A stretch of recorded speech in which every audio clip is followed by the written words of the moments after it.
Can you guess where I have landed today? It's not just any temple. This place holds a powerful energy, a deep story, and a blessing that many believes truly work. Yes, it's a sacred Lord Subramanya temple that's been silently witnessing faith for centuries.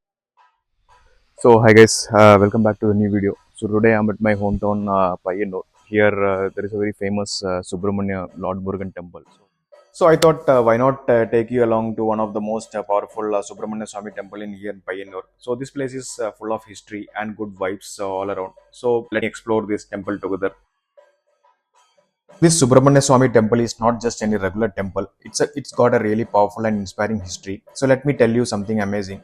So this place is believed to have been founded by none other than the sage Parashurama, the same sage from our legends who created Kerala by throwing his eggs into sea.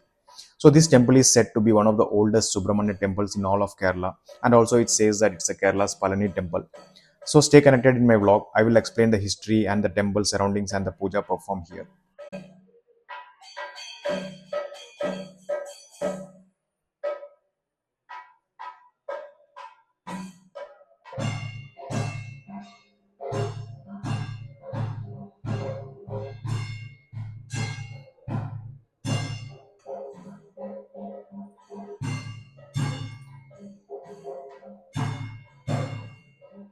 So if you see the temple shape, especially the roof, it is designed like a back of an elephant. They call it as a Gajaprastha style. Very rare in Kerala temples you can see.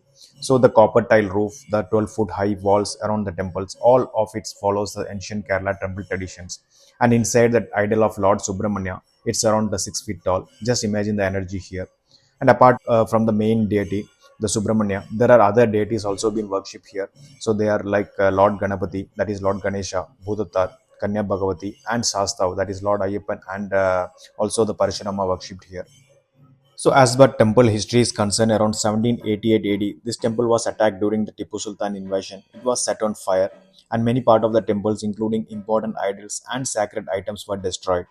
And also believed this plain remained closed for almost 3 years after that. But the local kings and the devotees didn't give up. In 1792, this temple was slowly brought back into life, and eight nearby villages joined hands along with the Brahmins from Taikatmanna and rebuilt it from scratch. And what we see today is a result of faith and unity. And even the idol of Lord Subramanya we worship now was reinstalled in the early 1800. So every part of this temple, every stone, every structure has a story of survival and devotion.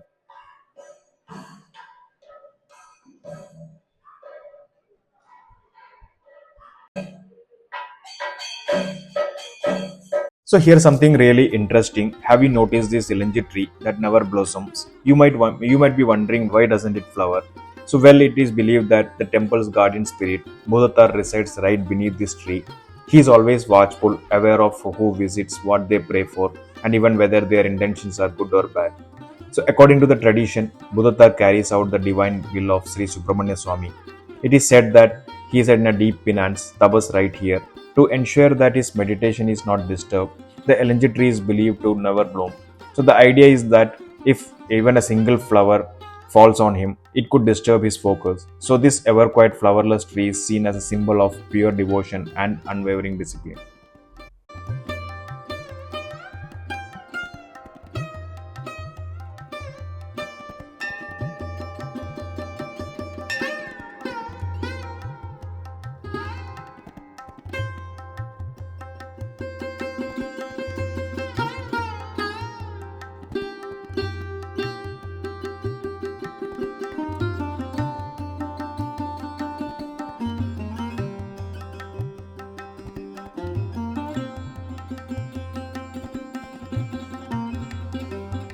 So there is something really interesting about this temple. Inside the main inner area called the Nalambalam basically. So the elephant, people from the Shakriya communities and even saint or sannyasis are not allowed to enter.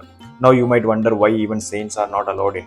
The belief here is that the Lord Subramanya has so much respect for saints so that if one walks into the Nalambalam, the Lord would have to stand up to honor them. So to avoid that, the saints themselves don't enter. It's a part of the temple tradition and it shows how deeply respect is rooted here.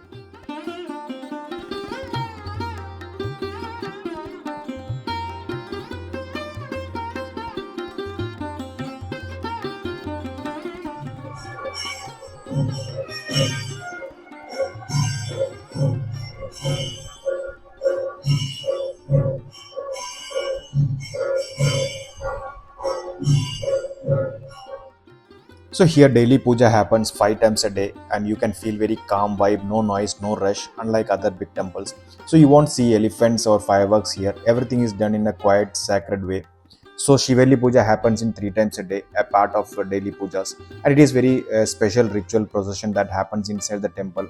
So in this, the idol Lord Subramanya is taken in a small round that is nothing but a pradakshina around the Nalambalam, that is inner shrine, and 3 times in the outer shrine, that is the Chittambalam. So it is done with a full of respect and ceremony. The idol is placed on the top of the priest's head, and that is nothing but Tidamba, and accompanied by the temple staff, Chandamelam and lamps. You can see here.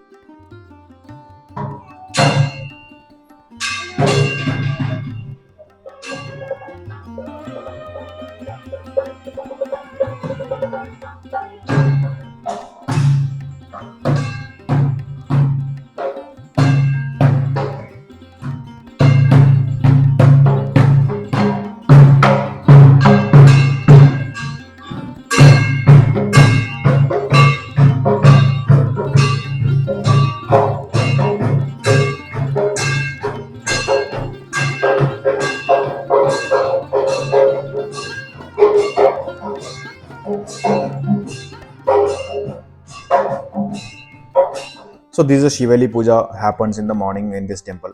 So in most of the temples, you can see that festival usually start with the hosting the sacred flag that is called as Kodiyatam. But here in Payyanur Subramanya Swami temple, that tradition is not followed. There is no Kodiyatam and you won't even find a flag mast here, that is Kodimaram. And instead everything is done in a very calm spiritual way, keeping the focus only on the ritual and devotion. And the major festival here is the Aradhana festival, which is held during the month of November and December. And that time you will see a different vibe in this temple. 14 days of ritual music, Tedam, Erunalat, and the other traditional performance happens that time. And you won't see elephants or firework here. It is all about pure devotion and maintain the sacred atmosphere. So every day during Aradhana, the main idol is taken out in procession on the priest heads. It is carried as a tidam, not on an elephant. Traditional music like Panjavadyam and Tayambaga fill the air, and the entire temple feels alive that time. So people come from different places to witness this ritual, make offerings, and feel the peace of this divine celebration. And that's what makes this temple really stand out.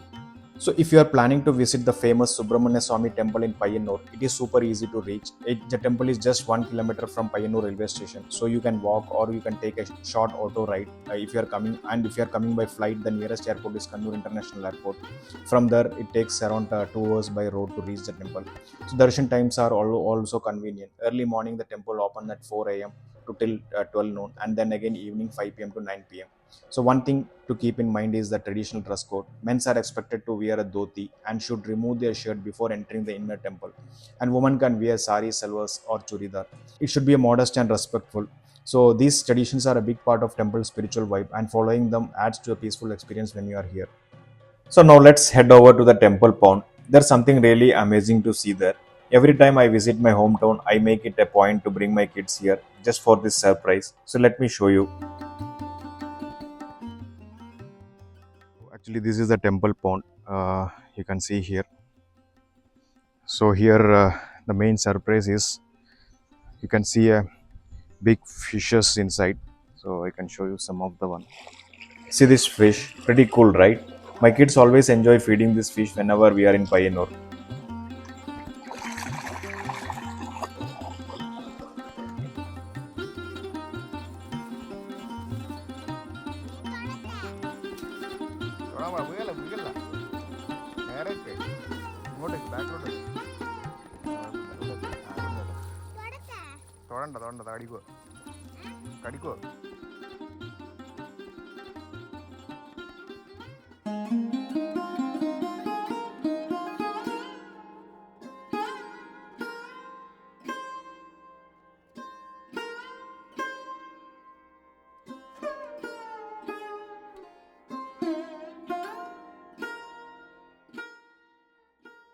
And just outside the temple, I also noticed a small shrine dedicated to a Nag Devata, the serpent deity.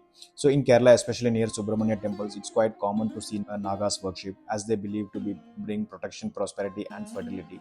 So many devotees stop here first to light the lamp and offer prayers before heading into the main temple. So it's a peaceful spot that adds to the divine feel of this whole place.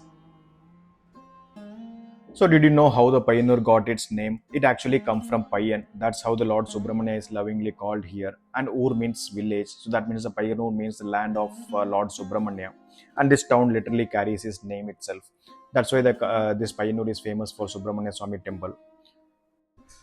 So that was our short journey through Payyanur Subramanya Swami temple today. So whether you are a believer or just someone who loves culture, this place is something for everyone. So do visit this when you are in Payyanur. And if you like this video, give it a thumbs up and comment through your thoughts. I will see you in the next spiritual journey as usual. Sandeep signing off from Subramanya Swami Temple, Payyanur. So Om Subramanyaya Namaha.